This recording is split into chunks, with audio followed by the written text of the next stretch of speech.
거를 속이는 경우가 요즘 전세 사기의 트렌드입니다. 계약서에 자기도 모르게 조그맣게 5억 원이라고 적혀 있는 거예요. 여기가 정말 중요한데 일반적으로는 확인을 잘 안 하세요. 거기에 지금 설명한 대로 적혀 있지 않다면 지금 사기당하시는 겁니다. 그러면 도망가셔야 됩니다. 계약을 하시면 안 된다는 거죠.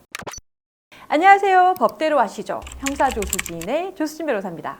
여러분 이런 상황이 상상이 가시나요? 두 친구가 있어요. 한 건물 오피스텔에 같이 입주를 했거든요. 그런데 나중에 집주인이 보증금을 못 돌려준다고 해서 알아보니까 한 명은 전세 사기 피해자로 확정을 받았고 한 명은 전세 사기 피해자가 아니라고 하네요. 왜 이렇게 된 걸까요?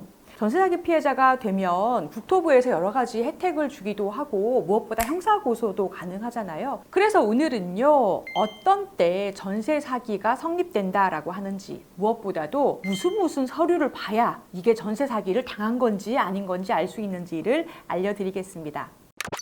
우선 전세 사기란 무엇인가부터 알아야겠죠. 이 전세 제도가 굉장히 특이한 제도예요. 우리나라하고 일본 정도밖에 없는 걸로 저는 알고 있는데, 월세를 내는 게 아니라 집을 빌려서 산다는 이유로 그 집 가격의 한 70%, 80%까지 해당하는 거액을 처음 본 집주인한테 덜컥 맡겨서 2년 동안이나 쓰게 하는 그런 제도죠.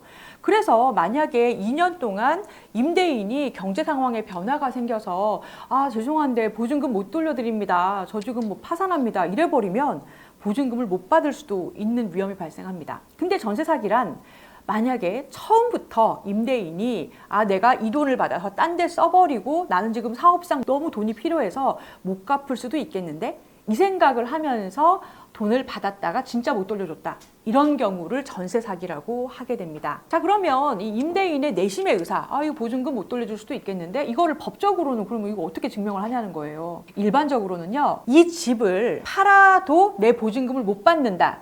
이 상황인 거를 처음부터 집주인이 알고 있었다. 이러면 전세 사기로 100% 인정을 받으실 수가 있어요. 오피스텔을 기준으로 해서 설명을 드려볼게요. 오피스텔에서 이 건물을 다 팔아도 내 보증금을 못 받는다라는 건 어떤 경우냐면, 일단 이 오피스텔에 여러 세대가 임차인들이 입주를 해 있겠죠. 그리고 등기부 등본을 보시면 근저당권 같은 게 보통 설정이 돼 있잖아요. 집주인이 살 때. 그러면 이 집의 가액에서 근저당권으로 담보가 되어 있는 은행권의 대출금을 빼고, 그리고 나보다 앞순위로 확정일자를 받은 임차인들의 보증금을 다 빼고 남은 돈이 경매했을 때 내가 받을 수 있는 돈이 되겠죠.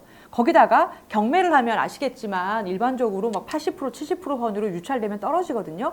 그래서 넉넉하게는 그러고 남은 돈이 한 7, 80% 이상 되어야 내 보증금이 안전하다라고 볼 수 있는 겁니다. 자, 그러면 다시 전세 사기로 돌아가 보면 보통 계약할 때 근저당권 금액을 속이는 경우는 많지 않아요. 왜냐하면 요즘에는 다 중개인분들이 등기부 등본 떼서 보여주시기 때문에 속일 수가 없거든요. 그리고 그 다음에 집주인이 세금을 잘 내고 있다 이런 것도 보여주죠. 그래서 보통의 경우에는 나보다 앞순위 임차인이 몇 명이다라는 거를 속이는 경우가 요즘 전세 사기의 트렌드입니다. 자, 그러면 어느 부분을 봐야지 내가 그 계약할 때 속았는지를 알 수 있나요? 아까 그 두 친구 사례에서 설명을 한번 드려볼게요. 이 집은 오피스텔이고 여러 가구가 살고 있어요. 전체 집의 가액은 8억이었습니다. 이 두 친구는 다 보증금 1억으로 들어갔어요. 두 사람 다 계약할 때 각각 달리 계약을 했지만 설명을 듣기로는 근저당권 4억짜리 잡혀 있고요. 이 집이 8억짜리인데 선생님보다 앞순위 보증금 가진 임차인 확정일자 받은 분이 한 명밖에 없어요. 그분도 1억이거든요.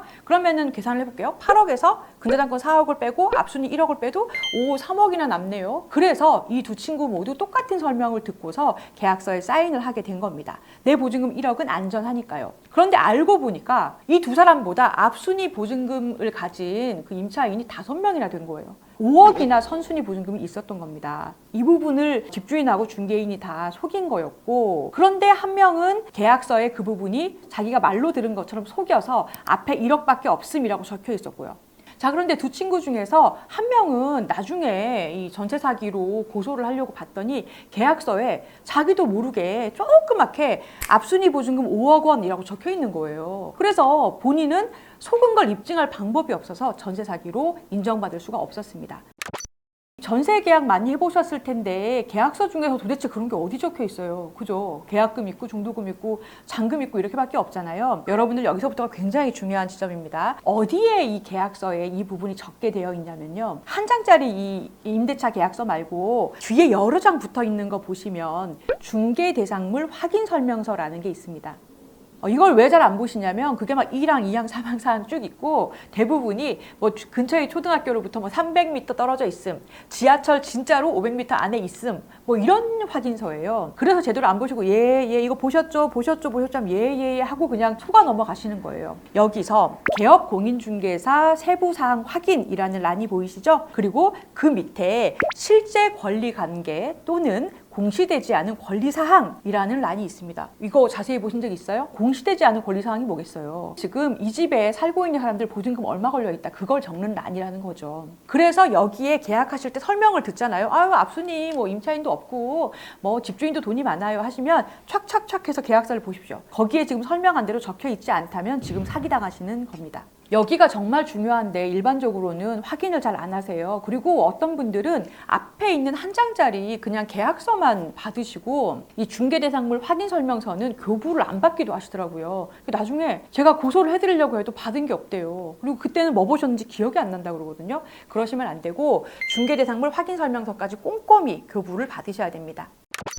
자, 그럼 두 번째로 이거는 알겠는데 진짜로 앞순위 임차인이 몇 명인지는 그럼 알아야 비교를 할 거 아닙니까? 그럼 그건 어디서 할 수 있느냐? 이게 이 오늘의 킥입니다. 주민센터에서 발급받으실 수 있는 전입세대 열람원이라는 서류가 있고요. 두 번째로 확정일자 부여 현황이라는 서류가 있습니다. 확정일자 부여 현황은 확정일자를 받은 임차인이 몇 명이고 각각의 보증금이 얼마이고 날짜가 얼마인지도 다 나와 있어요. 그 대신에 이거는 대법원 등기소에서만 발급받으실 수 있는 건데 주민센터에서도 받으실 수 있긴 합니다. 그리고 앞부분에 말씀드린 전입세대 열람원이라는 것은 전입세대가 몇 명인지만 나와 있어요. 이거는 주민센터 에서 발급받으시는 겁니다. 그래도 대충 이 오피스텔의 보증금 시세가 1억이다, 1억 5천이다 하면 몇 명인지를 카운터 해보시면은 내 앞순위가 얼마인지는 아실 수가 있죠. 여기서 문제가 하나 있는데요. 몰라서 못 받으시는 경우도 있지만 이 전입세대 열람원이라는 것이나 확정일자 부여 현황이라는 게 임차인들 입장에서는 자기 개인정보잖아요. 그렇기 때문에 아직까지 내가 임차인이 되지 않은 상황에서는 떼볼 방법이 없다는 겁니다. 주민등록법에 보시면 집주인이거나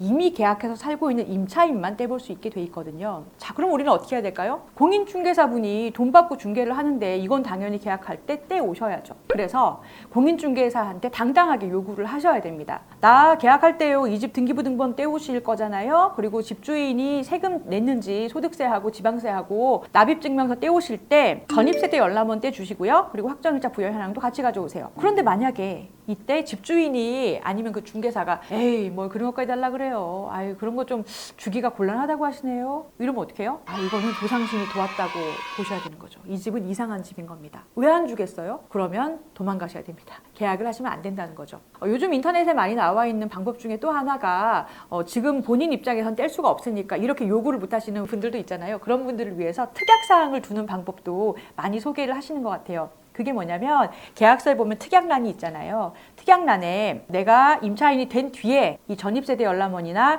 아니면 확정일자 부여 현황을 뗐을 때 계약서에서 아까 받은 중개대상물 확인서 내용하고 다를 시에는 즉시 임대차 계약을 해지하고 손해를 주인이 배상한다 라는 해지권을 특약으로 넣으시는 방법입니다. 이건 계약을 안 할 수는 없지만 이것을 속인 것을 확인하시게 되면 계약을 바로 해지하실 수가 있기 때문에 이것도 또 하나의 방법이 됩니다.